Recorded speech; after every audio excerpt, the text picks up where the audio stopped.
बिस्मिल्लाहिर्रहमानिर्रहीम अस्सलाम वालेकुम। Welcome back to my YouTube channel. आज हम लोग अपनी book introduction to statistical theory part 1 Sher Mohammad Chaudhary की बुक से चैप्टर नंबर 6 की फर्दर एक्सरसाइज को सॉल्व करेंगे। एक्सरसाइज स्टार्ट करने से पहले अगर आपने मेरे चैनल को सब्सक्राइब नहीं किया हुआ तो मेरे चैनल को सब्सक्राइब कर दें और साथ में बने बेल आइकन को भी प्रेस कर दें ताकि आपको मेरी आने वाली वीडियोज़ की नोटिफिकेशन सबसे पहले मिलती रहे। तो चलें आज की एक्सरसाइज को स्टार्ट करते हैं। आज हम लोग स्टार्ट करेंगे एक्सरसाइज की क्वेश्चन नंबर 6.44 से और पेज है 223। इसकी हमारे पास स्टेटमेंट है 2 drawings each of 3 balls are made of bag containing 5 white and 8 black balls and balls are not being replaced before the next trial. What are the probabilities that the first drawing will give 3 white balls and second 3 black balls? सबसे पहले हम लोगों के पास white balls और black balls हैं। Total हो गया हम लोगों के पास 13, जिसमें से हम लोगों के पास 3 बॉल्स इन लोगों ने सिलेक्ट कर ली हैं।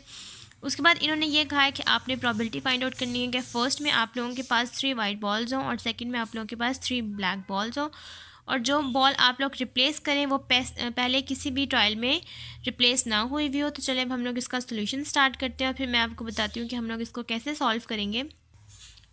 अब हम लोग स्टार्ट करेंगे इसकी एक्सरसाइज के सोल्यूशन से। सोल्यूशन मैंने यहाँ पर सॉल्व किए हुए, मैं आपको सॉल्व हुए हुए सोल्यूशन ही आपको समझाऊंगी ताकि हम लोगों का टाइम बच सके और हम ज़्यादा से ज़्यादा क्वेश्चंस को कवर कर सकें। तो ये है हम लोगों के पास क्वेश्चन नंबर 6.44 का सोल्यूशन, जिसमें हम लोगों के पास वाइट बॉल्स हैं 5 और ब्लैक है 8। टोटल हो गया हम लोगों के पास 13।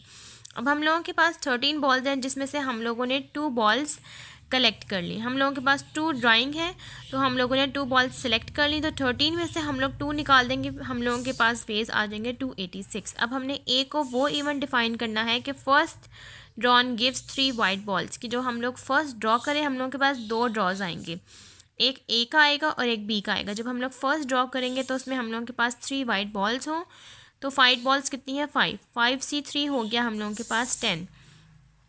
नेक्स्ट बी में हम लोगों के पास वो इवेंट आना है कि जब हम लोग सेकंड ड्रॉ में उस बॉल को उठाएं तो हम लोगों के पास 3 ब्लैक बॉल्स आए। हम लोगों के पास ब्लैक बॉल्स कितनी है 8 और हमने कितनी पिक करनी है 3, 8C3 हो गया 56। अब हम लोगों के पास एक स्टेटमेंट है कि आपने वो प्रॉबिलिटी फाइंड आउट करनी है जिसमें आप जो बॉल्स हैं अगर आप लोगों के पास एक दफ़ा रिप्लेस हो गई हैं तो वो नेक्स्ट टाइम पे रिप्लेस ना हो। तो नेक्स्ट टाइम पे रिप्लेस ना हो तो हमने यहाँ पर स्टेटमेंट लिखी है probability of B when white balls drawn in first drawing, कि हम लोगों के पास जो वाइट बॉल्स है वो फर्स्ट ड्राइंग में हम लोगों के पास ड्रॉ हुई हैं आर नॉट बीइंग रिप्लेस, जो कि पहले रिप्लेस नहीं की गई। तो हम लोगों ने फाइंड आउट करना है probability of B given that A. तो probability of B given that A find out करने के लिए हमें चाहिए उसी का हम लोगों के पास सैम्पल स्पेस। तो हम लोगों के पास टोटल बॉल्स हैं वाइट की 10, हम लोगों के पास आंसर है 10, जिसमें से हम लोगों ने 3 बॉल्स पिक कर ली हैं तो हम लोगों के पास आ जाएगा 10C3 इज इक्वल्स टू 120। अब हम लोगों ने क्या करना है कि हम लोगों के पास जो बी का आंसर था यानी कि प्रॉबिलिटी ऑफ बी उसको हम लोगों ने डिवाइड कर देना है इस सैम्पल स्पेस के साथ जो कि है 120। उसके बाद हम लोगों ने फाइंड आउट करना है probability of A intersection B, probability of A और प्रॉबिलिटी ऑफ बी दोनों जो कि हम लोगों ने यहाँ से फाइंड आउट किया हुआ है। 10 को हम लोग डिवाइड करेंगे 286 के साथ, जबकि प्रॉबिलिटी ऑफ बी को डिवाइड करेंगे उसके आंसर को हम लोग 120 के साथ। तो ये हम लोगों के पास आंसर आ गया 7/42 और हम लोगों के पास ये क्वेश्चन नंबर 6.44 भी यहाँ तक कंप्लीट हो गया। नेक्स्ट अब हम लोग सॉल्व करते हैं क्वेश्चन नंबर 6.45। क्वेश्चन नंबर 6.45 के पार्ट बी की हम लोगों के पास स्टेटमेंट है a farmer has a box containing 30 eggs. एक फार्मर है, एक किसान है जिसके पास एक बॉक्स है जिसके अंदर 30 एग्स हैं, 5 of which have blooded support, जिसमें से 5 जो है उनके अंदर खून है। He checked eggs by taking them at random one after another from the box. उसने चेक किए हैं, उसके बाद एक एक करके उसने रैंडमली उन सबको चेक किया जिसमें से उसने ये बताया कि 5 के अंदर ब्लड स्पॉट्स है। What is the probability that first 2 egg have spotted? क्या प्रोबेबिलिटी होगी कि हम लोगों के पास फर्स्ट 2 जो अंडे हैं वो हों स्पॉटेड यानी कि ब्लड स्पॉटेड और जो थर्ड है वो बिल्कुल साफ़ हो। तो चलिए अब हम इसका सोल्यूशन स्टार्ट करते हैं और फिर मैं आपको बताती हूँ इसको हम कैसे सॉल्व करेंगे। अब सबसे पहले हम लोगों ने क्या करना है कि हम लोगों ने क्वेश्चन नंबर 6.45 के पार्ट बी के सोल्यूशन में हम लोगों ने प्रोबेबिलिटी फाइंड आउट करनी है 3x की, जिसमें फर्स्ट 2 हो ब्लडेड और जो थर्ड 1 हो वो हम लोगों के पास क्लियर हो। तो हम लोगों ने यहाँ पर प्रोबेबिलिटी लिख दी, probability of S1 intersection S2 intersection S3 की, जो कि है probability of S1। probability of S2 given that S1 multiply by probability of S2 given that S1 intersection S2। अब हम लोगों ने यहाँ से S1 S2 और S3 की probabilities निकाल लेंगे। हम लोग कैसे probabilities निकालेंगे कि हम लोगों के पास जो फर्स्ट 2 eggs हैं यानी कि S1 और S2 में वो हम लोगों के पास eggs हों जो ब्लड स्पॉटेड हो, जबकि S3 में हम लोगों के पास वो एग आए जो कि क्लियर हो। तो हम लोगों के पास कितने अंडे हैं गंदे, वो हैं 5 और टोटल है 30 एग्स। तो ये हो गया 5/30। अब नेक्स्ट टाइम पे हम लोग जब गिवन डैट की प्रॉबिलिटी कर देंगे तो उसमें से एक लेस कर देंगे, तो ये हो जाएगा 4/29। तो यहाँ तक तो ये हमारे पास हो गया ब्लड स्पॉटेड के एग्स। नेक्स्ट टाइम हम लोगों के पास वो एग्स आएंगे जो कि हों क्लियर, तो हम लोग लिखेंगे probability of S3 given that S1 intersection S2। तो हम लोगों के पास जो क्लियर एग्स हैं, जो हम लोगों के पास टोटल एग्स हैं वो हैं 30, जिसमें से हम लोगों के पास स्पॉटेड यानी कि ब्लड स्पॉटेड एग्स हैं 5। तो अगर हम लोग 30 में से 5 को माइनस कर दें तो पीछे कितने बचे, 25 और ये 29 था यहाँ पर 30 था 29, और जब ये आएगा तो ये हो जाएगा 28। और ये 25 इसलिए लिखा है क्योंकि मैंने यहाँ रीज़न लिख दिया है, because there are 28 eggs tested out of which 25 are clear eggs. का ये 25 हम लोगों के पास कैसे आया कि हम लोगों के पास टोटल एग में से हम लोगों ने ब्लड स्पॉटेड एग्स को सब्ट्रैक्ट किया, तो हम लोगों के पास जो सही अंडे हैं, जो क्लियर अंडे हैं, उसकी प्रॉबिलिटी है वो है 25/28। 28 यहाँ से आया कि ये 30, 29 और ये 28। अब हमने इन सब तीनों वैल्यूज़ को मल्टीप्लाई किया और हमारे पास आंसर आ गया 25/1218। कि हम लोगों के पास क्वेश्चन नंबर 6.45 भी कंप्लीट हो गया। नेक्स्ट अब हम लोग सॉल्व करते हैं क्वेश्चन नंबर 6.46। नेक्स्ट अब हम लोग सॉल्व करेंगे क्वेश्चन नंबर 6.46, जिसकी हमारे पास स्टेटमेंट है 3 groups of children contain respectively. हम लोगों के पास 3 ग्रुप्स हैं, जिसमें से हम लोगों के पास फर्स्ट ग्रुप में है 3 girls and 1 boy, second group में है 2 girls and 2 boy, and third group में है 1 गर्ल एंड 3 बॉयज़। ये हो गए टोटल हम लोगों के पास 3 groups. 1 child is selected at random from each group. एक हम लोगों ने चाइल्ड सेलेक्ट कर लिया हर ग्रुप में से। Show that the probability that the 3 selected consist of, कि जब हम लोगों ने हर एक में से एक चाइल्ड, हर एक ग्रुप में से एक चाइल्ड सेलेक्ट किया तो टोटल हो गई हम लोगों के पास 3 सेलेक्टेड चाइल्ड, जिसमें से है हम लोगों के पास एक गर्ल और 2 बॉयज़ इज़ 13/32। कि हम लोगों के पास एक गर्ल हो और 2 बॉयज़ हो, इस तरह आप लोग फाइंड आउट करेंगे तो आपके पास आंसर आएगा 13/32। तो चलें हम इसका सोल्यूशन स्टार्ट करते हैं। क्वेश्चन नंबर 6.46 में आपने क्या करना है कि आप लोगों के पास 3 ग्रुप्स हैं, आपने इस तरह से कॉलम बना लेना है। जब आप इस तरह से कॉलम बना लेंगे तो आपके लिए सॉल्व करना बहुत इजी हो जाएगा। आप लोगों ने 3 ग्रुप्स मेंशन करने हैं, एक तरफ बॉय एक तरफ गर्ल, और टोटल आप लोगों ने यहाँ मेंशन लाजमी करना है। उसके बाद फर्स्ट ग्रुप में है हम लोगों के पास एक बॉय और 3 गर्ल्स, फिर है 2 boy and 2 girls, 3 boy and 1 girl. 1 + 3 = 4, 2 + 2 = 4, 3 + 1 = 4, and 1 2 3 = 6, 3 2 1 = 6। Total हो गया ये हम लोगों के पास 12। दोनों साइड से टोटल आप लोगों के पास 12 ही आएगा, और जब ये टोटल दोनों का सेम हो इसका मतलब है कि आप लोगों ने कैलकुलेशन बिल्कुल ठीक की हुई है। अब आप लोगों ने पूरा क्वेश्चन सॉल्व करना है, और ये बात याद रखनी है कि इन्होंने आपको मेंशन किया हुआ है कि आपके पास आंसर आए 13/32। अगर आपका आंसर 13/32 नहीं आ रहा तो इसका मतलब है कि आपके क्वेश्चन में आंसर में कोई ना कोई मिस्टेक है। तो अब आप लोग स्टार्ट करेंगे। सबसे पहले इन्होंने कहा हुआ है कि आपने इस तरह से स्टार्ट लेना है कि आपने हर ग्रुप में से एक चाइल्ड को पिक कर लेना है। फॉर एग्जांपल, अगर हम लोग फर्स्ट ग्रुप में से एक गर्ल को सिलेक्ट करते हैं तो 2 पीछे रह गए बॉयज़, और अगर हम लोग सेकंड ग्रुप में से एक बॉय सिलेक्ट करते हैं बाकी 2 हो गई गर्ल और अगर हम लोग थर्ड में इस तरह करते हैं कि हम लोग एक बॉय सेलेक्ट करते हैं तो पीछे भी रह जाएगा एक गर्ल और एक बॉय। इस तरह से सारी प्रॉबिलिटीज़ आपने फाइंड आउट करनी है। तो चलिए अब हम लोग स्टार्ट लिखते हैं। Let a note that 1 girl and 2 boys are selected. A में आपने वो प्रॉबिलिटीज़ लिखनी है कि आपके पास हो एक गर्ल और 2 बॉयज़। A1 इसको हम लोग डिवाइड कर देंगे, ए को हम लोग स्प्लिट कर देंगे A1 A2 और A3 में। A girls from first group, girl आएगी आपके पास पहले ग्रुप में से। A boy from second group and a boy from third group. की गर्ल आएगी आपके पास फर्स्ट ग्रुप में से, जबकि आपके पास जो 2 बॉयज़ हैं वो आ जाएंगे सेकंड ग्रुप में से। A2 में आपके पास A1 में आपके पास गर्ल की प्रॉबिलिटी आ जाएगी 3/4, और जो बॉयज़ आपने सेकंड ग्रुप में से लिए हैं वो हो जाएगा 2/4 और 3/4। तो आंसर आ जाएगा आपके पास 9/32। उसके बाद आपने A2 में लिखनी है वो प्रॉबिलिटी कि लड़का हो पहले ग्रुप में से, लड़की हो सेकंड ग्रुप में से, और लड़का अगेन हो थर्ड ग्रुप में से। इस तरह से आपने प्रोबेबिलिटी करनी है कि आपके पास हो एक ही लड़की और दो लड़के। अब आपने उनको खुद शफल कर लेना है। जैसा फर्स्ट में हम लोगों ने यहाँ पे लड़की ली और यहाँ से दो लड़के लिए।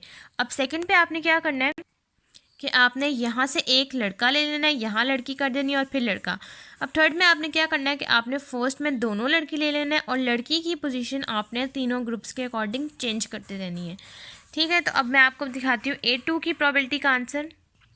तो A2 में सबसे पहले हमने जब लड़के सेलेक्ट किए तो उसका हम लोगों के पास लड़के थे, हम लोगों के पास 1/4 हम लोगों के पास फर्स्ट ग्रुप में से लड़के हैं। सेकंड ग्रुप में से लड़कियां हैं हम लोगों के पास 2/4 और लड़के हैं थर्ड में से हम लोगों के पास 3/4। तो ये हो जाएगा हम लोगों के पास 6 और इसको जब हम लोग सॉल्व करेंगे तो ये हो जाएगा 6/64 = 3/32। उसके बाद थर्ड में हम लोगों के पास ये है कि हम लोगों ने गर्ल की पोजीशन को सबसे एंड वाले में रखकर फर्स्ट 2 बॉयज़ कर देंगे तो हम लोगों के पास आंसर आ जाएगा 1/4 2/4 1/4 = 1/32 या आप लोग 2/64 भी लिख सकते हैं। 1/32 इसको नेक्स्ट सॉल्व करके आएगा। उसके बाद अब आपने इन सब के आंसर को A1 A2 और A3 इन तीनों के आंसर्स को ऐड कर देना है तो आपके पास आंसर आ जाएगा 13/32 और यही आप लोगों का आंसर है। इसका मतलब है कि आपने बिल्कुल ठीक सॉल्व किया है। नेक्स्ट अब हम लोग सॉल्व करते हैं क्वेश्चन नंबर 6.47। क्वेश्चन नंबर 6.47 की हमारे पास स्टेटमेंट है देयर आर 3 फैमिलीज़। आपके पास 3 फैमिलीज़ हैं, ईच हैव 4 चिल्ड्रन, जिसमें से हर एक फैमिली के पास 4 बच्चे हैं, जिनमें से 2 लड़के और 2 लड़कियां। फर्स्ट फैमिली के पास, सेकंड फैमिली के पास हैं 3 लड़के और 1 गर्ल, थर्ड फैमिली के पास 1 लड़का और 3 गर्ल। उसके बाद है a child from each family is invited to a party, जिसमें से एक चाइल्ड हर फैमिली का उसको इन्वाइट किया गया है पार्टी में। What is the probability that part 1 that only girls turn up the party, कि उनमें से सिर्फ गर्ल्स ही पार्टी में होंगी। Number 2 that 2 girls and 1 boy turn up the party, कि क्या हम लोगों के पास प्रोबेबिलिटी होगी कि हम लोगों के पास 2 गर्ल्स और 1 बॉय हों जो कि पार्टी को अटेंड करें। तो अब हम लोग इसका सोल्यूशन स्टार्ट करते हैं। क्वेश्चन नंबर 6.47 के सोल्यूशन में सेम आपने उसी तरह से प्रोसेस करना है कि जिस तरह से आपने क्वेश्चन नंबर 6.46 किया। अब आपने क्या करना है, फर्स्ट में आपने ए को वो इवेंट डिफाइन करना है कि सिर्फ हम लोगों ने पार्ट 1 में वो करना है कि जिसमें सिर्फ लड़कियां हों और पार्ट 2 में वो हों कि जिसमें 2 लड़कियां 1 लड़का हो हर पार्टी में से। अब जब हम लोगों ने पार्ट 1 सॉल्व करना है तो उसमें से हर फैमिली में से एक लड़की आ जाएगी। फर्स्ट फैमिली में हम लोगों के पास लड़कियाँ 3, सेकेंड फैमिली में लड़कियाँ हैं 2 और थर्ड में हैं लड़कियाँ 1। तो टोटल हम लोगों के पास कितने बच्चे हैं, 4 में से 3 लड़कियां, 4 में से 2 और 4 में से 1। तो ये हो गया 3/4 2/4 और 1/4 = 3/32। सेकंड पे आपने ये करना है कि आपने 2 लड़कियां रखनी है और 1 लड़का रखना है। अब आपने लड़के की पोजीशन को हर फैमिली में आपने चेंज कर देनी है। फॉर एग्जांपल फर्स्ट में आपने क्या करना है कि फर्स्ट में आपने लड़का रखना है थर्ड में, फिर लड़का आ जाएगा सेकेंड में और फिर लड़का आ जाएगा फर्स्ट में, बिल्कुल इस तरह से कि 2 लड़कियां 1 लड़का, फिर लड़के की पोजीशन आ जाएगी सेकंड फैमिली में और फिर लड़के की पोजीशन आ जाएगी फर्स्ट फैमिली में। इस तरह आपने लड़के की पोजीशन को चेंज करते रहना है और लड़कियां हम लोगों के पास तीनों कंडीशंस में 2 ही हों जैसा कि यहाँ पर हैं।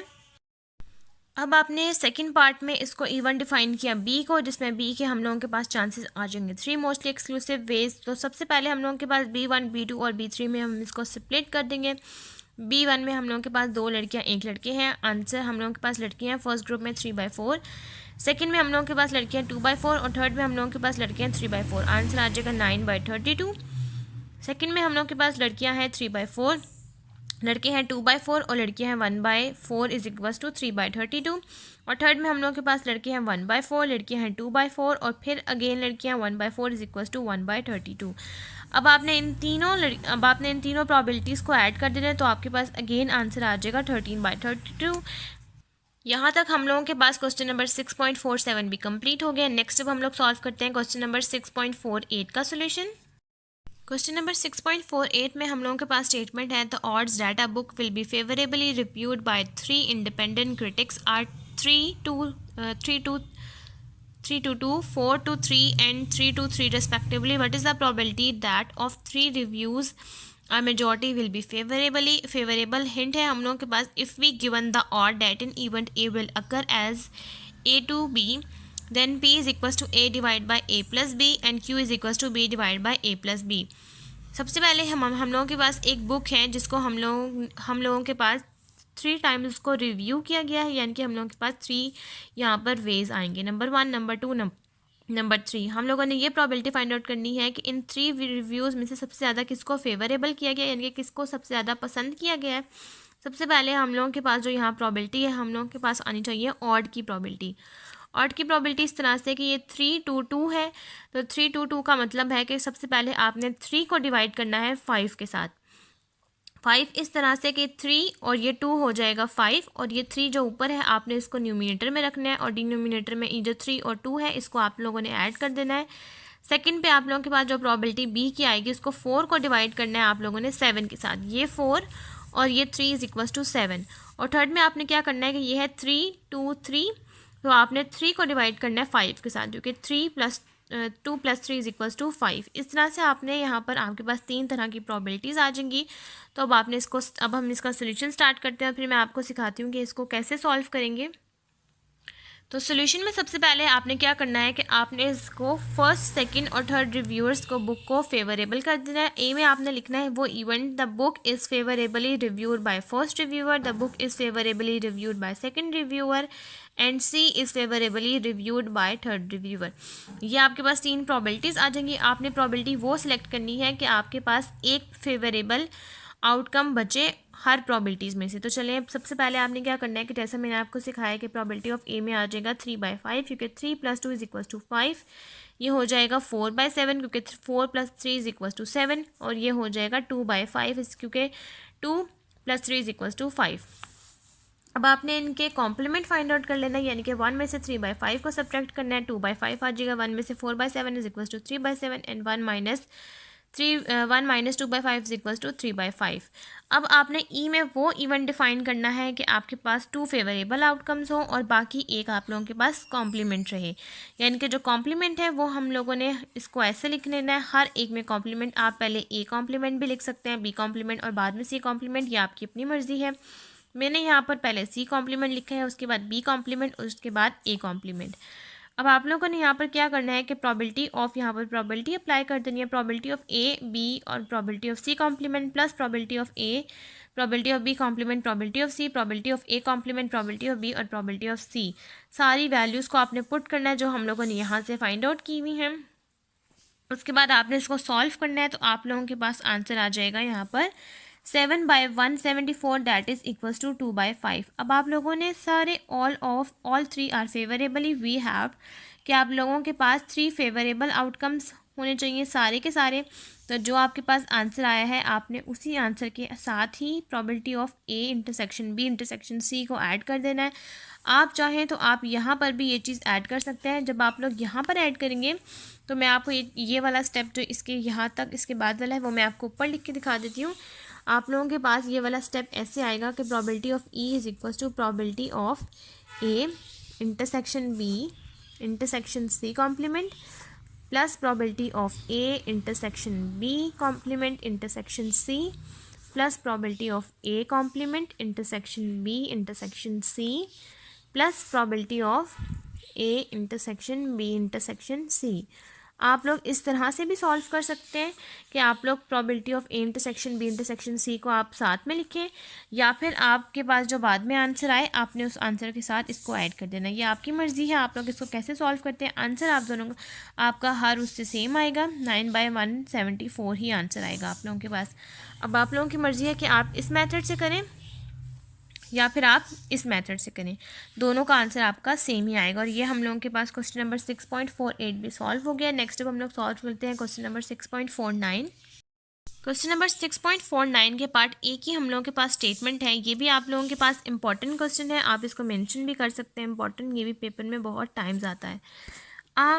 ए can hit a target 4 times in 5 shot, कि आप लोगों के पास ए है जिसमें से वो 4 टाइम्स टारगेट हुआ है 5 शॉट के अकॉर्डिंग, बी है 3 टाइम्स और इन 4 शॉट्स। तो यहाँ पर होगा आप लोगों के पास ए की प्रॉबिलिटी आ जाएगी 4/5, बी की आ जाएगी आप लोगों के पास 3/4 और सी की आ जाएगी ट्वाइस, का मतलब होता है, मैं यहाँ लिख भी देती हूँ 2। जब आपके पास कहीं ट्वाइस हो तो ट्वाइस का मतलब है 2, और जब आपके पास कहीं लिखा हो थ्राइस इस तरह से तो इसका मतलब होता है 3 टाइम्स। ट्वाइस का मतलब होता है 2 टाइम्स, और वंस का मतलब होता है 1 टाइम। मैं यहाँ वंस का भी लिख देती हूँ। वंस का मतलब होता है 1 टाइम्स। प्रोबेबिलिटीज़ में इस तरह से नाम आपको डिफ़ाइन किए जाते हैं ताकि आपको कंफ्यूज कर सके। तो ये आपको, अगर आपको इन सब नाम के बारे में मतलब पता हो तो आप लोग कभी भी कंफ्यूज नहीं हो सकते। तो सी की प्रोबेबिलिटी आप लोगों के पास आएगी 2/3। They fire a volley, what is the probability that 2 shots at least hit. क्या प्रोबेबिलिटी होगी कि हम लोगों के पास 2 या 2 से ज़्यादा शॉट्स हैं वो हिट हुए हैं। तो चलिए अब हम लोग इसका सोल्यूशन स्टार्ट करते हैं। और पार्ट सी में आप लोगों के पास स्टेटमेंट है, अ कमेटी ऑफ 3 कमेटीज़ हैं ए, बी और C is to make a decision on the basis of a majority vote, के उन्होंने डिसीजन लिया है नॉर्मल वोट्स के according. What is the probability of a wrong decision by the committee of the, if the probability of a wrong decision by each member at our probability of A is equals to 0.05, probability of B is equals to 0.05 and probability of C is equals to 0.10। क्या probability होगी कि उन committee ने लिया हो गलत decision if the probabilities of the wrong decision by each member are, कि उनमें से हम लोगों के पास जो रॉन्ग डिसीजन है उन हर ईच मेंबर्स की प्रोबेबिलिटीज़ हैं ये। तो चलें हम साथ में इसका भी सोल्यूशन फाइंड आउट करेंगे। क्वेश्चन नंबर 6.49 के पार्ट ए में आप लोगों ने सबसे पहले यहाँ पर प्रोबेबिलिटीज लिख देनी है। Probability of A is equal to 4/5, probability of B is equal to 3/4 and probability of C is equal to 2/3। अब आपने वो प्रोबेबिलिटी लिखनी है जो आपने फाइंड आउट करनी है। At least 2 shots means, at least 2 shot का मतलब है 2 या 2 से ज़्यादा, आपने वो फाइंड आउट करनी है। इसमें आप लोगों के पास क्या होगा, 2 या 2 से ज़्यादा आप लोगों के पास शॉट्स आने चाहिए। तो जो आपके पास सिंगल शॉट है वो नहीं होना चाहिए। इसका मतलब है कि आप लोगों के पास 2 शॉट हिट होने चाहिए और 1 नहीं होना चाहिए। इस कॉम्प्लीमेंट का मतलब है 1 नहीं होना चाहिए। तो अब आप लोगों की मर्ज़ी है, आप पहले ए कॉम्प्लीमेंट करें बाद में बी सी करें, और पहले बी कॉम्प्लीमेंट कर लें फिर उसके बाद ए सी करें, या आप लोगों की अपनी मर्ज़ी है। सबसे पहले आपने लिखना है probability of A and be hit, कि अगर आपके पास ए और बी हिट हुआ है तो सी नहीं हुआ, जिसका मतलब है कि A intersection B intersection C complement. आपने यहाँ पर ए कॉम्प्लीमेंट, बी कॉम्प्लीमेंट और सी कॉम्प्लीमेंट भी फाइंड आउट कर लेना है। अब आपने यहाँ पर probability of A, probability of B और प्रोबेबिलिटी ऑफ सी कॉम्प्लीमेंट की वैल्यूज़ लिखनी है। इसको सॉल्व करना है, आंसर आएगा 6/10। सेकंड में आप लोगों के पास है कि अगर ए और सी हिट हुआ है तो आप लोगों के पास बी नहीं हुआ, तो इसका मतलब है probability of A intersection B, C intersection B complement, या फिर आप ऐसे भी लिख सकते हैं कि probability A intersection B complement intersection C, इस तरह से बिल्कुल। उसके बाद प्रोबेबिलिटी ऑफ ए में आप लोगों ने वैल्यू पुट करनी है 4/5, प्रोबेबिलिटी ऑफ ए कॉम्प्लीमेंट की 1/4 और प्रोबेबिलिटी ऑफ सी की 2/3 जो कि इक्वल है 8/60 के। और सेकंड में आप लोगों के पास आएगा अगर बी और सी हिट हुआ है तो ए नहीं हुआ, जिसका मतलब है कि A complement intersection B intersection C, probability of A complement की वैल्यू पुट करेंगे, बी और सी की पुट करेंगे, आंसर आएगा 6/60। और फोर्थ में आप लोगों के पास आ जाएगा कि हम लोगों के पास 2 या 2 से ज़्यादा हैं। 2 या 2 से ज़्यादा मतलब है कि 2 हों या फिर सारे हिट हुए हों शॉर्ट्स, तो इसका मतलब है कि प्रोबेबिलिटी ऑफ ए, बी और सी, तो ये आ जाएगा 4/5, 3/4 और 2/3 जो कि है 24/60। अब आपने इन सारी वैल्यूज़ को ऐड कर देना है तो आपके पास आंसर आ जाएगा 50/60। 0 0 कट हो जाएंगे तो हम लोगों के पास प्रोबेबिलिटी आ गई एटलीस्ट 2 शॉट्स एटलीस्ट हिट, 2 या 2 से ज़्यादा शॉट्स की हम लोगों के पास प्रोबेबिलिटी आ गई है 5/6। अब पार्ट बी में आपने क्या करना है कि आप लोगों के पास प्रोबेबिलिटी ऑफ ए, बी और सी मेंशन है। आप लोगों ने probability of A complement, B complement और सी कॉम्प्लीमेंट भी फाइंड आउट कर लेना है, क्योंकि हम लोगों ने इनका रॉन्ग डिसीजन निकालना है। इसलिए हम लोग यहाँ लिखेंगे let E denotes that wrong decision on basis of majority vote is made by committee. के हम लोगों के पास क्या प्रोबेबिलिटी होगी कि हम लोगों के पास हर एक प्रोबेबिलिटी में से एक रॉन्ग डिसीजन हो, यानी कि एक मेंबर ने रॉन्ग डिसीजन लिया हो। तो ये हम लोगों के पास जो कॉम्प्लीमेंट है वो शो कर रहा है रॉन्ग डिसीजन को। तो यहाँ आ जाएगा सी कॉम्प्लीमेंट, बी कॉम्प्लीमेंट और ए कॉम्प्लीमेंट, और तीनों ही सिंगल हम लोग इसके साथ लाजमी लिखेंगे कि कॉम्प्लीमेंट एक एक मेंशन करेंगे और एक बिल्कुल सिंपल।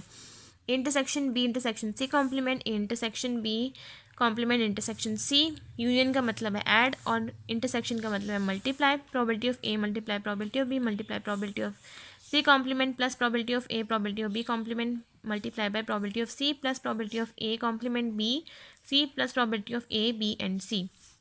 सारी वैल्यूज़ को लिखेंगे, आप लोग ऐड करेंगे, आपके पास आंसर आ जाएगा 0.012। अब आपने इसको 0.012 आपके पास आंसर आ गया, आपने ये यहाँ मेंशन करना है। 0.012 को आप 100 से मल्टीप्लाई करेंगे, आपके पास परसेंटेज में आंसर आ जाएगा 1.2% के। इतना परसेंट इन्होंने रॉन्ग डिसीजन लिया है। यहाँ पर आप लोग इंग्लिश में लिख सकते हैं दिस इंडिकेट, ये जाहिर कर रहा है that committee will be wrong in 1.2% of its decision, कि कमेटी अपने डिसीजन के अकॉर्डिंग 1.2% गलत है 100 में से और बाकी परसेंट वो बिल्कुल ठीक है। अब ये हम लोगों के पास क्वेश्चन नंबर 6.49 बी सॉल्व हो गया। नेक्स्ट अब हम लोग सॉल्व करते हैं क्वेश्चन नंबर 6.50। क्वेश्चन नंबर 6.50 बहुत इंपॉर्टेंट क्वेश्चन है, जिसकी हम लोगों के पास स्टेटमेंट है the probability that 3 men hit a target are respectively. हम लोगों के पास प्रोबेबिलिटीज हैं 3 men की जिन्होंने हिट किया है टारगेट को, जिसमें प्रोबेबिलिटीज हैं 1/6, 1/4, 1/3। Each shot once at the target. हम लोगों के पास each shot once at the target है, यानी कि हर एक टारगेट का एक शॉट है। हमने फर्स्ट पार्ट में सॉल्व करना है what is the probability that exactly one of them hit the target, कि हमारे पास एक हुआ हो हिट द टारगेट, यानी कि एक टारगेट हिट हुआ हो। सेकंड में हम लोगों के पास है if only one hit the target. अगर हम लोगों के पास एक टारगेट हिट हुआ है what is the probability that it was the first man, की क्या प्रोबेबिलिटी होगी कि वो फर्स्ट मैन हो। तो चलिए हम लोग इसका सोल्यूशन स्टार्ट करते हैं। क्वेश्चन नंबर 6.50 के सोल्यूशन में आपने सबसे पहले लिखना है कि आपने ए में आप लोगों के पास वो प्रोबेबिलिटी हो जाएगी that first man hit target, B में आपके पास आएगा second man hit target, C में आएगा third man hit are target. Probability of A, probability of B और प्रोबेबिलिटी ऑफ सी आपके पास मेंशन है। प्रोबेबिलिटी ऑफ ए कॉम्प्लीमेंट यानी कि 1 - 1/6 आप लोगों ने फाइंड आउट करना है, जिसका आंसर है 5/6। Probability of B complement is equals to 1 - 1/1 is equals to 3/4. Probability of C complement is equals to 1 - 1/3 is equals to 2/3. अब आपने फर्स्ट पार्ट सॉल्व करना है, जिसमें आपके पास है E I denotes that exactly one of them hit target, कि उनमें से हम लोगों के पास एक टारगेट हिट हुआ हो, तो एक टारगेट हिट होने को हम लोग कॉम्प्लीमेंट से डिनोट कर देंगे। तो I is equal to probability of A intersection B complement intersection C plus A intersection B intersection C complement plus A intersection B B intersection C. अब आपने यहाँ पर सारी प्रोबेबिलिटीज़ की वैल्यूज़ को लिख देना है और आगे इन सब वैल्यूज़ को मल्टीप्लाई करके ऐड कर देना है, तो आपके पास प्रोबेबिलिटी ऑफ आई का आंसर आ जाएगा। प्रोबेबिलिटी ऑफ आई का हम लोगों के पास आंसर है 31/72। अब हम लोगों के पास पार्ट 2 में हम लोगों के पास प्रोबेबिलिटी है कि अगर हम लोगों के पास एक टारगेट हिट हुआ है तो क्या प्रोबेबिलिटी होगी कि वो फर्स्ट मैन हो।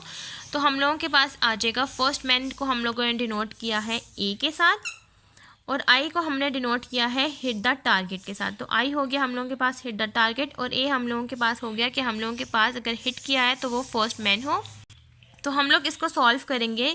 प्रोबेबिलिटी ऑफ ए इंटरसेक्शन आई, अगर हम लोगों के पास फर्स्ट मैन है जिसने हिट किया है टारगेट को, तो हम उसको रहने देंगे ए, उसको कॉम्प्लीमेंट नहीं देंगे, और बाकी दो को ऐसी तरह लिखेंगे। ये आ जाएगा probability of A intersection B complement intersection C complement. अब हम लोगों ने यहाँ पर क्या करना है कि probability of A, probability of B complement और प्रोबेबिलिटी ऑफ सी कॉम्प्लीमेंट की वैल्यूज लिखेंगे, जो कि है 1/12। अब यहाँ तक तो हमारे पास उसकी प्रोबेबिलिटी आ गई है कि जो हम लोगों के पास फर्स्ट मैन है जिसने हिट किया टारगेट के साथ। अब हम लोगों ने वो प्रोबेबिलिटी फाइंड आउट करनी है कि अगर हम लोगों के पास टारगेट एक ही टाइम हिट हुआ हो तो क्या प्रोबेबिलिटी होगी कि वो फर्स्ट मैन हो। तो यहाँ पर लिखेंगे probability of A given that I is equal to probability of A intersection I divide by probability of I. अब probability of A intersection I की जो हम लोगों ने यहाँ से वैल्यू फाइंड आउट किया 1/12 हम वो लिखेंगे, और 31/72 जो हम लोगों ने प्रोबेबिलिटी ऑफ आई से फाइंड आउट किया है वो लिखेंगे, और हम लोगों के पास आंसर आ जाएगा 6/31। अब हम लोगों के पास क्वेश्चन नंबर 6.50 भी यहाँ तक कंप्लीट हो गया। नेक्स्ट अब हम लोग सॉल्व करते हैं क्वेश्चन नंबर 6.51 का सोल्यूशन। क्वेश्चन नंबर 6.51 के हम लोगों के पास स्टेटमेंट है 3 missiles are fired at a target, कि हम लोगों के पास एक टारगेट है जिसमें हम लोगों के पास 3 मिसाइल्स फायर्ड हुए हैं। What is the probability of hitting the target, क्या प्रोबेबिलिटी होगी कि अगर उस टारगेट को हिट किया गया है 0.4, 0.5 और 0.6 से, यानी कि प्रोबेबिलिटी ऑफ ए का आंसर है हम लोगों के पास 0.4, प्रोबेबिलिटी ऑफ बी का आंसर है 0.5 और प्रोबेबिलिटी ऑफ सी का आंसर है 0.6। अब हम लोग यहाँ पर अगर probability of A complement, probability of B complement और probability of C complement find out करेंगे, क्योंकि जब हम लोगों के पास हिटिंग द टारगेट की बात आ जाती है तो हम लोग ए कॉम्प्लीमेंट, बी कॉम्प्लीमेंट और सी कॉम्प्लीमेंट भी फाइंड आउट करते हैं। तो प्रोबेबिलिटी ऑफ ए कॉम्प्लीमेंट का हम लोगों के पास आंसर आ जाएगा 1 - 0.4 is equals to 0.6, 1 - 0.5, probability of B complement is equals to 0.5 and probability of C complement is equals to 1 - 0.6 is equals to 0.4 respectively. And if the missiles are fired independently, और अगर वो missiles fired हुए हैं अलग अलग तरीके से, क्या प्रोबेबिलिटी होगी part 1 but that all the missiles hit the target, के सब मिसाइल्स टारगेट पे हिट हुए हैं, that at least one of the 3 hit the target, के हम लोगों के पास एक या एक से ज़्यादा टारगेट्स हिट हुए हैं, एग्जैक्टली 1 के एक ही टारगेट हिट हुआ है और एग्जैक्टली 2 के 2 टारगेट्स हम लोगों के पास हिट हुए हैं। तो चलिए अब हम लोग इसका सोल्यूशन फाइंड आउट करते हैं। क्वेश्चन नंबर 6.51 के सोल्यूशन में हम लोग लिखेंगे A B C denotes that first, second and third missiles hit the target. A को डिनोट करेंगे फर्स्ट मिसाइल से, बी को थर्ड सेकंड मिसाइल से और सी को थर्ड मिसाइल से। ये हम लोगों ने प्रॉबिलिटीज़ लिखनी है जैसा कि मैंने आपको बताया। उसके बाद आपने क्या करना है कि फर्स्ट पार्ट में आपका है कि all missiles hit the target, के सब मिसाइल्स ने टारगेट को हिट किया हो, जिसकी प्रॉबिलिटी है A intersection B intersection C. तो probability of A, probability of B और प्रॉबिलिटी ऑफ सी, इन तीनों के आंसर्स को आप मल्टीप्लाई करेंगे, आपके पास आंसर आ जाएगा 0.12। और पार्ट 2 में आएगा at least one of three hits the target, के एक या एक से ज़्यादा टारगेट्स हिट हुए हों। तो एटलीस्ट का मतलब है कि आप वन में से सारे टारगेट्स को माइनस कर देंगे, तो आपके पास आंसर आ जाएगा probability of A, probability of B और प्रॉबिलिटी ऑफ सी का 1 माइनस 0.12, जिसको आप वन में से सब्ट्रैक्ट करेंगे तो आपके पास at least one of three hits the target का आंसर आ जाएगा 0.88। पार्ट 3 में है कि आप लोगों के पास एक ही टारगेट हिट हुआ हो जिसकी प्रॉबिलिटी है ए या सी या बी। आप लोग एक हिट द टारगेट है तो आप लोग एक के ऊपर कॉम्प्लीमेंट नहीं देंगे, बाकी सब के ऊपर कॉम्प्लीमेंट दे देंगे। Probability of A intersection B complement intersection C complement, plus आप लोग यहाँ पर बी को सिंगल रह सकते हैं और यहाँ पर सी को सिंगल रख सकते हैं, ये आप लोगों की मर्ज़ी है आप लोग इसको कैसे करते हैं। फिर आप लोगों ने क्या करना है कि probability of A multiply by probability of B complement multiply by probability of C complement की वैल्यूज़ लिखनी है, plus probability of A complement की probability of B complement multiply by probability of C, plus probability of A complement multiply by probability of B multiply by probability of C complement की values लिखनी है। इन सारी values को multiply करके add करना है और आपके पास exactly one hit the target का आंसर आ जाएगा। तो हम लोगों के पास probability exactly one hit the target का आंसर है 0.38। और पार्ट 4 में आप लोगों ने क्या करना है कि exactly two hit the target, इसका मतलब है कि आप लोगों के पास दो टारगेट हिट हुए हैं और एक नहीं हुआ। नहीं होने का मतलब होता है कॉम्प्लीमेंट और होने का मतलब होता है सिंपल। तो यहाँ पर probability of A intersection B intersection C complement, plus probability of A intersection B complement intersection C, plus probability of C A complement intersection B intersection C. अगर आपके पास लिखा हो कि for example probability exactly three hits the target, तो इसका मतलब है कि तीनों के तीनों हिट्स नहीं हुए। हिट द टारगेट का मतलब होता है सिंपल, जैसे आप probability of A, probability of B और प्रॉबिलिटी ऑफ सी। और अगर आपके पास लिखा हो कि कितने हिट हुए हैं टारगेट, यानी कि फॉर एग्जांपल जैसे यहाँ पर है कि 2 हिट्स हुए हैं टारगेट, तो इसका मतलब है कि जो हिट हुए हैं आपने उसको छोड़कर जो नहीं हुए उसके ऊपर आपने कॉम्प्लीमेंट कर देना है। और इसका मतलब है कि सी हिट नहीं हुआ, बी हिट नहीं हुआ और ए हिट नहीं हुआ, ए और बी हिट हुआ है, फिर सेकंड पे ए और सी हिट हुआ है, फिर थर्ड पे बी और सी हिट हुआ है और ए नहीं हुआ। कॉम्प्लीमेंट का मतलब आपने याद रखना है कि कॉम्प्लीमेंट का मतलब है कि नहीं हुआ, और जो सिंपल हो उसका मतलब है कि ये हिट्स हुए हैं। सारी की प्रॉबिलिटीज़ लिखनी है, इन सबको मल्टीप्लाई करके ऐड करना है, आपके पास आंसर आ जाएगा 0.38। क्वेश्चन नंबर 6.51 भी कंप्लीट हो गया। नेक्स्ट अब हम लोग सॉल्व करते हैं क्वेश्चन नंबर 6.52। क्वेश्चन नंबर 6.52 भी आप लोगों के पास मोस्ट इंपॉर्टेंट क्वेश्चन है, जिसकी हम लोगों के पास स्टेटमेंट है A and B plays 12 games of chess, कि ए और बी हैं जिन्होंने 12 गेम्स खेली हैं चेस की, of which 6 are won by A, जिसमें से ए ने 6 गेम्स जीत ली हैं, 4 आर वॉन बाय बी, जिसमें से 4 बी ने जीत ली हैं, and 2 end in a tie, और जो 2 गेम्स हैं वो टाई पे एंड हुई हैं। They agree to play a tournament consisting of 3 games, जिसमें से वो एग्री हुए हैं कि वो टूर्नामेंट प्ले करेंगे जिसमें 3 गेम्स होंगी। What is the probability that part A wins all 3 games, कि जो टूर्नामेंट होगा कि क्या प्रोबेबिलिटी होगी कि वो टूर्नामेंट में ए सारी की सारी 3 गेम्स जीत दें। प्रोबेबिलिटी ऑफ बी में हम लोगों के पास क्या प्रोबेबिलिटी होगी कि वो जो 2 गेम्स हैं वो हो जाए टाई हो जाए, और प्रोबेबिलिटी ऑफ सी है कि ए और बी दोनों ही जीत जाएँ, और प्रोबेबिलिटी ऑफ बी है कि बी विंस एटलीस्ट 1 गेम, कि क्या प्रोबेबिलिटी होगी कि बी एक या एक से ज़्यादा गेम जीत जाए। तो चलिए अब हम लोग इसका सोल्यूशन स्टार्ट करते हैं। क्वेश्चन नंबर 6.52 के सोल्यूशन में आप लोगों ने लिखना है कि A wins any 1 game is equals to 6/12, कि जो ए है वो जो टोटल में से गेम जीता है वो है 6, टोटल है 12, तो ये हो गया 1/2, और बी है वो टोटल गेम जीता है 4 12 में से, तो ये हो गया 1/3। प्रोबेबिलिटी आ जाएगी थर्ड में any 1 game and in a tie, कि हम लोगों के पास जो गेम है जो टाई हुए है उसकी क्या प्रोबेबिलिटी है 2 गेम्स टाई हुई हैं, टोटल कितने में से 12 में से। और फर्स्ट में हमने क्या करना है कि A1 A2 और A3 यानी कि इसको हम लोग स्प्लिट कर देंगे, और यहाँ पर B को स्प्लिट कर देंगे, और यहाँ पर टाई को हम लोग स्प्लिट कर देंगे 3 पार्ट्स में। A1 A2 A3 represent E1 A wins first second and third game, B1 B2 B3 represent E1's B wins 1 2 and 3 games, and T1 T2 T3 इसका मतलब है कि tie 1 tie 2 and tie 3 represent E1 A ties occurs in first second and third games। Probability of A है हम लोगों के पास, क्या probability होगी कि ए सारी की सारी 3 गेम्स को जीत गया। तो ए की प्रोबेबिलिटी लिखनी है तो A1 intersection A2 intersection A3। यहाँ पर आप लोगों ने 1/2 मल्टीप्लाई बाय 1/2 मल्टीप्लाई बाय 1/2 करना है, जिसका आंसर है 1/8। पार्ट बी में आपने क्या करना है कि 2 गेम्स हैं जो कि एंड हुई हैं टाई के ऊपर, तो यहाँ पर एंड हुई है टाई के ऊपर, तो इसका मतलब टाई 1 और टाई 2 और टाई 3 कॉम्प्लीमेंट आ जाएगा, यहाँ पर टाई 2 कॉम्प्लीमेंट आ जाएगा और 2 एंड हुई हैं टाई के ऊपर, और यहाँ पर भी टाई अगर आपने लिखना है तो टाई 1 कॉम्प्लीमेंट हो जाएगा। 2 games and in a tie, के जो 2 गेम्स टाई पे एंड हुई हैं, अब आपने यहाँ पर उन सबकी प्रोबेबिलिटीज़ लिखनी है, कॉम्प्लीमेंट की प्रोबेबिलिटीज़ लिखनी है, इसको सॉल्व करना है, आपके पास आंसर आ जाएगा 15/216 is equal to 5/72। Part C में आपने ये करना है कि ए और बी दोनों ही अल्टरनेटिवली इसको जीत चुके हैं, तो उसकी प्रोबेबिलिटी ये है कि फर्स्ट में A1 intersection B2 intersection A3 हो, और सेकंड पे आप लोगों के पास ये प्रोबेबिलिटी है कि B1 इंटरसेक्शन A2 हो, और यानी कि B जो है 2 टाइम्स जीता है और A यहाँ पर 2 टाइम्स जीता है और B 1 टाइम्स, और यहाँ पर ये प्रोबेबिलिटी है कि B 2 टाइम्स जीता है और एक A सिंगल टाइम। तो आपने इन सबके आंसर्स लिखने हैं, इन सबको ऐड करना है, आपके पास आंसर आ जाएगा 5/36। अब पार्ट बी में हम लोगों ने क्या करना है कि बी विंस एटलीस्ट 1 गेम, कि बी की हम लोगों के पास वो प्रोबेबिलिटी है कि बी जीता है एक या एक से ज़्यादा गेम, तो आपने 1 में से बी की सारी गेम्स को माइनस कर देना है। सारी गेम्स का मतलब है कि बी सारी games 1 minus probability of B wins no games, के बी कोई भी गेम नहीं जीता, तो कोई भी गेम ना जीतने की प्रोबेबिलिटी है B complement, B2 complement and B3 complement. तो अब आपने यहाँ पर क्या करना है कि 1 minus 2/3 multiply by 2/3 multiply by 2/3 is equal to 1 minus 8/27 is equal to 19/27। ये आप लोगों के पास क्वेश्चन नंबर 6.52 भी कंप्लीट हो गया। नेक्स्ट अब हम लोग सॉल्व करते हैं क्वेश्चन नंबर 6.53। अब हम लोग क्वेश्चन नंबर 6.53 स्टार्ट करेंगे, जिसकी हम लोगों के पास स्टेटमेंट है the content of 2 urns are as follows. हम लोगों के पास 2 अर्न है, अर्न ए और अर्न बी।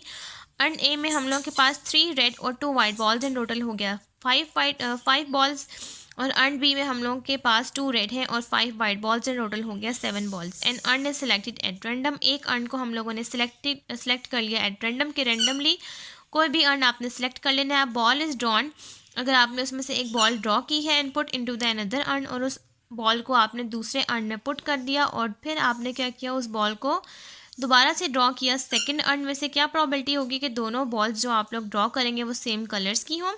और इन्होंने हिंट दिया हुआ है कि आपने ट्री डायग्राम बनानी है, तो सबसे पहले हम लोग ट्री डायग्राम ही बनाएंगे, उसके बाद हम लोग सोल्यूशन स्टार्ट करते हैं। क्वेश्चन नंबर 6.53 के सोल्यूशन में सबसे पहले आपने क्या करना है कि आपके पास 2 अर्न्स हैं, यहाँ पर अर्न है अर्न ए और अर्न बी। आप लोगों के पास दोनों में बॉल्स हैं, एक तरफ रेड है और एक तरफ वाइट है। हम लोगों के पास अर्न ए में रेड बॉल्स हैं 3 और वाइट हैं 2, और अर्न बी में आपके पास रेड हैं 2 और वाइट है 5। ये 3 और 2 हो गया हम लोगों के पास 5, 2 + 5 इज इक्वल टू 7, और यहाँ से 3 और 2 हो गया हम लोगों के पास 5, और 2 + 5 इज इक्वल टू 7, टोटल हम लोगों के पास हो गया ये 12।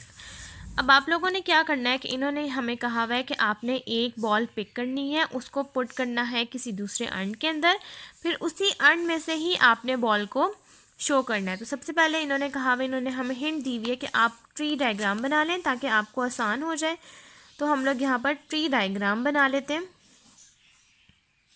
अब हो सकता है कि हम लोग यहाँ से रेड बॉल पिक करें, तो उसकी प्रोबेबिलिटी आएगी कि अगर दोनों में से या रेड आए या वाइट आए, तो इन टोटल बॉल्स हैं 2 रेड और वाइट, अगर इनमें से कोई एक भी बॉल पिक हो जाएगी तो उसकी प्रोबेबिलिटी हो जाएगी हम लोगों के पास 1/2। और हो सकता है कि अर्न बी में से हम दोनों में से कोई बॉल पिक करेंगे, या वो रेड हो या वो वाइट हो, तो उसकी भी प्रोबेबिलिटी है 1/2। तो अब हम लोग यहाँ पर लिख लेते हैं अपने दोनों अर्न, एक आ जाएगा अर्न ए और second one is urn B. Probability दोनों की बॉल्स की है 1/2 और यहाँ से 1/2। अब रेड ए में हम लोगों के पास है एक तरफ रेड और एक तरफ white balls, R for red and W for white, और बी में हम लोगों के पास है एक तरफ रेड और एक तरफ वाइट। अब आप लोगों ने क्या करना है कि हम लोगों के में अर्न ए में हम लोगों के पास रेड बॉल्स की प्रोबेबिलिटी है 3/5, आपने यहाँ पर वो लिख देना है, और अर्न ए में हम लोगों के पास वाइट बॉल्स की प्रोबेबिलिटी है 2/5, आपने यहाँ वो लिख देना है। उसके बाद अर्न बी में हम लोगों के पास रेड की प्रोबेबिलिटी है 2/7, आपने यहाँ वो लिख देना है, और वाइट में आप लोगों के पास अर्न बी की प्रोबेबिलिटी है 5/7 आपने यहाँ वो लिख देना है। अब इन्होंने हमें कहा हुआ है कि आपने एक बॉल पिक की। फॉर एग्जांपल अगर आपने अन ए में से रेड बॉल पिक की तो आपने वो पुट कर दी अन बी के ही रेड बॉल में। अगर फॉर एग्जांपल अगर हम लोग यहाँ पर लें कि हम लोग लें सिर्फ वाइट बॉल्स को, तो हमने अन ए के वाइट बॉल में से, अगर हमने अन ए के में से रेड बॉल्स ली हैं और उसको पुट किया है बी में, तो इसकी क्या प्रोबेबिलिटी होगी। इसके आगे भी हम लोग मेंशन करेंगे R for red and W for white and R for red and W for white. यहाँ तक जो मैंने आपको समझाया ये बहुत सिंपल है, जो हम लोगों का मेंशन था हम लोगों ने वो ही डिफ़ाइन कर दिया। लेकिन अब जो मैं आपको समझाने लगी हूँ थोड़ा सा डिफरेंट है, इसलिए ख़ुद मैंने आपको ये सॉल्व करके समझा रही हूँ, क्योंकि अगर लिखा हुआ समझाती तो वो आपको थोड़ा सा समझने में मसला होता। अब फॉर एग्ज़ाम्पल अगर हमने ये अन ए की रेड बॉल को यहाँ से एक को उठा लिया, यानी कि एक को उठा लिया तो 3 में से एक उठा लिया तो पीछे कितनी रह गई 2, और वो उठाकर अगर हमने बी में पुट कर दिया तो ये हो गया हम लोगों के पास 3। ये 2 हो जाएगा और ये 3 हो जाएगा और वाइट सेम ही रहेगा। तो चलिए अब मैं आपको यहाँ पर कॉलम बना के दिखाती हूँ। अब इस तरह से आपने एक टेबल बना लेना है, अगेन उसी तरह से जिस तरह से आपने पहले बनाया। अब अगर हमने रेड में से ही एक बॉल उठाकर बी के रेड में पुट की है तो ये हो जाएगा 2 और ये हो जाएगा 3 और ये 2 और 5 एज इट इज़ रहेगा, क्योंकि अभी हम वाइट बॉल्स को नहीं छेड़ रहे, अभी हम सिर्फ रेड बॉल्स को देख रहे हैं। तो यहाँ से अगर 3 में से अगर हमने एक बॉल पिक करी है और वो डाली है बी के अंदर तो ये हो जाएगा 3 और ये हो जाएगा 2 और ये हो जाएगा सेम वही रहेगा 2 और 5 ये सेम रहेगा। अब हमने यहाँ पर 2 और 2 हो गया 4 और 5 और 3 हो गया 8 और यहाँ से 3 और 2 हो गया 5 और 2 हो गया 7 इज इक्वल्स टू 12। अब इन्होंने हमें कहा हुआ है कि जब आपने एक बॉल ए में से पिक करके बी में पुट की, उसके बाद आपने शो भी वही वाला करना है जिसके अंदर आप उस बॉल को पिक करेंगे। यानी कि अब अगर हमने यहाँ पर प्रोबेबिलिटी लिखनी है तो हम लोग यहाँ पर सिर्फ रेड बॉल्स की प्रोबेबिलिटी लिखेंगे। अन ए के रेड बॉल्स की प्रोबेबिलिटी ये आएगी हम लोगों के पास 3/8। हमने ए को नहीं देखना, हमने बी को देखना। ये हो जाएगा 3/8 और ये हो जाएगा 5/8। ये हो जाएगा हम लोगों के पास 3/8 और ये हो जाएगा 5/8। ये हम लोगों के पास फर्स्ट की प्रोबेबिलिटी आ गई है। अब सेकंड में हम लोगों के पास क्या चांस है, हम लोगों के पास 4 चांसेस हैं। हो सकता है कि अन ए का हम लोग रेड बॉल पिक करें, हो सकता है अन बी का वाइट बॉल, हो सकता है अन बी का रेड हो और हो सकता है अन बी का वाइट हो। हम लोगों के पास 4 पॉसिबल वेज है कि हम लोगों के पास वो प्रोबेबिलिटी हो कि हम लोग जब बॉल को ड्रॉ करें तो उनके सेम कलर्स हों। सेम कलर्स का मतलब है हो सकता है कि अन ए के दोनों ही रेड हो, अन ए के दोनों ही वाइट हो, अन बी के दोनों ही रेड हो और अन बी के दोनों ही वाइट हो। ये हम लोगों के पास 4 पॉसिबल वेज है। अब सेकंड पे आपने क्या करना है कि सेकंड पे आपने ये करना है कि अगर आपके पास अन ए है तो हो सकता है कि अन ए में अब आपने इस वाले टेबल को नहीं देखना है, इस टेबल को अब आपने छोड़ देना है। ये सिर्फ रेड बॉल का अन ए के अकॉर्डिंग था, ये अब आप ख़त्म हो गया यहाँ तक। अब आपने वाइट बॉल के लिए देखना है अन ए का। अगर हम अन ए की वाइट बॉल्स को देखें तो अगर हम अगर हम एक बॉल पिक कर लें तो हो जाएगा 2 में से अगर हमने एक बॉल उठा ली तो पीछे बच गया 2 - 1 इज इक्वल्स टू 1। और अगर हमने वो 1 बॉल उठाकर वाइट बॉल्स के अन बी में पुट कर दी तो ये हो जाएगा 6। ये हो जाएगा 1 और ये हो जाएगा 6। अब इसी तरह से जिस तरह से आपने पहले एक कॉलम बनाया उसी तरह से मैं आपको कॉलम बना के दिखाती हूँ। अब इस तरह से आपने यहाँ मेंशन करना है वाइट बॉल्स अन ए को हम लोग उठाकर पुट कर रहे हैं अन बी के अंदर, और इस तरह से आपने टेबल बना लेना है।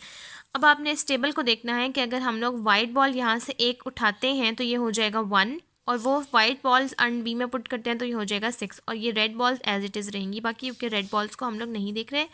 तो अब हम लोग यहाँ पर लिखेंगे रेड बॉल्स हमारे पास एज इट इज़ आ जाएंगी 3 और 2, और अगर हमने वाइट में से एक उठाकर बी में पुट की है तो ये हो जाएगा 1 और ये हो जाएगा 6। 3 + 1 is equals to 4 and 2 + 6 is equals to 8.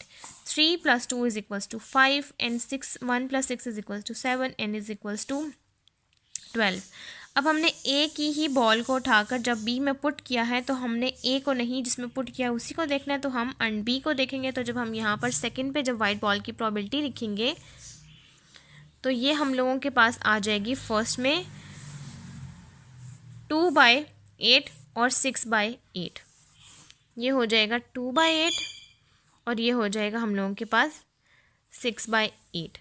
ठीक है, तो अब नेक्स्ट में आपने क्या करना है कि नेक्स्ट पे अब आपने इस टेबल को भी छोड़ देना है। अब आपने इस वाले मेन टेबल को देखना है, जिसमें अब आपने क्या करना है कि आपने अर्न बी में से रेड बॉल उठाकर अर्न ए के रेड बॉल में पुट करनी है।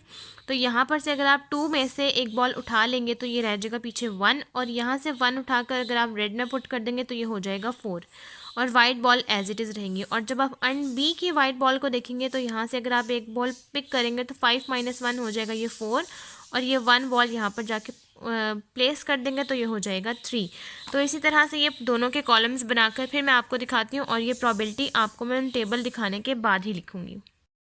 अब थर्ड में हमने क्या करना है कि हमने रेड बॉल पिक करनी है बी की और उसको प्लेस करना है ए के अंदर। तो अब आपने इन दोनों टेबल्स को छोड़कर मेन टेबल पे आ जाना है। तो अब आप जब रेड बॉल यानी कि 2 में से 1 बॉल को उठाकर ए में पुट करेंगे रेड बॉल के अंदर तो ये हो जाएगा 2 - 1 = 1, और ये हो जाएगा जब आप इसके अंदर प्लेस करेंगे तो ये हो जाएगा 4, और बाकी वाइट बॉल सेम रहेंगी। तो चलिए मैं आपको वो दिखाती हूँ। वाइट बॉल सेम रहेंगी, ये हो जाएगा 2 और ये हो जाएगा 5, और यहाँ पर जब आप प्लेस करेंगे तो ये हो जाएगा 4 और ये हो जाएगा 1। 4 + 1 = 5 एंड 5 + 2 = 7। 4 + 2 = 6 and 5 + 1 = 6, that is = 12। अब आपने यहाँ पर लिखनी है रेड बॉल्स की प्रोबेबिलिटी, और बी की बॉल अगर आपने ए में पुट की है तो अब आपने ए की ही बॉल्स को शो करना है। तो आपने बी को नहीं बल्कि ए को देखना है। तो अब आपके पास यहाँ प्रोबेबिलिटी आ जाएगी 4/6 और 2/6। अब आप लोग यहाँ पर लिखेंगे 4/6 और 2/6। अब लास्ट में आपने क्या करना है कि अर्न बी की बॉल को आपने ए में पुट करना है, लेकिन हो वो वाइट। तो अर्न बी की बॉल अगर आप वाइट को यहाँ से उठाते हैं तो 5 - 1 हो जाएगा 4, और अगर आप वाइट की अर्न ए में पुट करते हैं तो 2 + 1 हो जाएगा 3। टेबल में यहाँ आ जाएगा 3 और 2 एज इट इज़ रहेगा, क्योंकि रेड बॉल्स को आपने नहीं देखना, आपने सिर्फ वाइट बॉल्स को देखना है। तो ये हो जाएगा आप लोगों के पास 3, ये हो जाएगा आप लोगों के पास 4, 3 और 2 एज इट इज़ रहेगा। बिल्कुल इस तरह से ये आपका टेबल बन जाएगा। अब जब आपने बी की ही बॉल वाइट बॉल्स को उठाकर ए में पुट किया है तो अब आपने बी को नहीं बल्कि ए को देखना है, ए को यूज़ करना है आपने वाइट बॉल्स के अकॉर्डिंग। तो आपके पास यहाँ पर लास्ट का आंसर आ जाएगा 3/6 और 3/6। अब आपने ये यहाँ पर पुट कर देना है, ये होगा आपके पास 3/6 और ये भी होगा 3/6। अब आपने क्या करना है कि अब आप लोगों ने प्रोबेबिलिटी फाइंड आउट करनी है कि जो दो आपके पास 4 वेज आ गए हैं, जैसा कि मैंने आपको 1 ये आपके पास 1 वे है, ये 2 वे है, और ये 3 वे है, और ये हो गया आपके पास 4th वे। अब आपके पास 4th वे है जिसमें से अगर आप 2 बॉल्स को ड्रॉ करते हैं, 2 बॉल्स को प्लेस करते हैं तो क्या प्रोबेबिलिटी होगी कि उन दोनों के कलर सेम हो। तो चलिए अब मैं आपको वो प्रोबेबिलिटी लिखना दिखाती हूँ। अब आपने कैसे लिखना है कि अब आप लोग लिखेंगे सबसे पहले बॉल की प्रोबेबिलिटी 1/2। उसके बाद अगर आप लोग अर्न ए का रेड ले रहे हैं तो अब आप लोग यहाँ से रेड ही लेंगे, और अर्न ए का अगर आप वाइट ले रहे हैं तो यहाँ से भी आप वाइट ही लेंगे, और अर्न बी का अगर आप रेड ले रहे हैं तो यहाँ से भी रेड लेंगे, और अर्न बी का अगर आप वाइट ले रहे हैं तो यहाँ से भी वाइट लेंगे। फर्स्ट ऑफ ऑल आपने क्या करना है, सबसे पहले आप लिखेंगे 1/2 × 3/5 × 3/8 प्लस 1/2 2/5 × 6/8। अर्न बी के लिए आप लोग लिखेंगे 1/2 × 2/7 × 4/6 प्लस 1/2 × 5/7 × 3/6। इस तरह से ये पूरा लिख के फिर मैं आपको दिखाती हूँ। इस तरह से आपने लिख लेना है, जिस तरह ये 1/2 की प्रोबेबिलिटी, ये है अर्न ए का रेड और ये भी अर्न ए का रेड, ये है अर्न ए का वाइट और ये है अर्न ए का वाइट, ये है अर्न बी का रेड, अर्न बी का रेड, और ये है अर्न बी का वाइट और ये है अर्न बी का वाइट, और ये साथ में 1/2 बॉल्स की प्रोबेबिलिटीज़ हैं। अब आपने क्या करना है, अब आपने इसको मल्टीप्लाई करवाना है। ये हो जाएगा P = 3 3 = 9 9/80 प्लस 6 2 = 12 12/80 प्लस 4 2 = 8 8/80 प्लस 5 3 = 15 = यह आ जाएगा 15/84, और ये भी 84 है। अब आपने 9/80 को डिवाइड करना 0.1125, 12/80 = 0.15, 8/84 = 0.095 एंड 15/84 = 0.095 ऐड करेंगे, आपके पास आंसर आ जाएगा P = 0.5727 4527। ये आप लोगों के पास क्वेश्चन नंबर 6.5 5-3 भी यहाँ तक कंप्लीट हो गया और आज की वीडियो भी हमारी यहीं तक कंप्लीट होती है। अगर आपको मेरी आज की वीडियो अच्छी लगे तो मेरी वीडियो को लाइक करें, शेयर करें, मेरे चैनल को सब्सक्राइब करें और साथ में बने बेल आइकन को भी प्रेस कर दें ताकि आपको मेरी आने वाली वीडियोज़ की नोटिफिकेशन सबसे पहले मिलती रहे। आज की वीडियो के लिए थैंक यू। अल्लाह हाफिज़।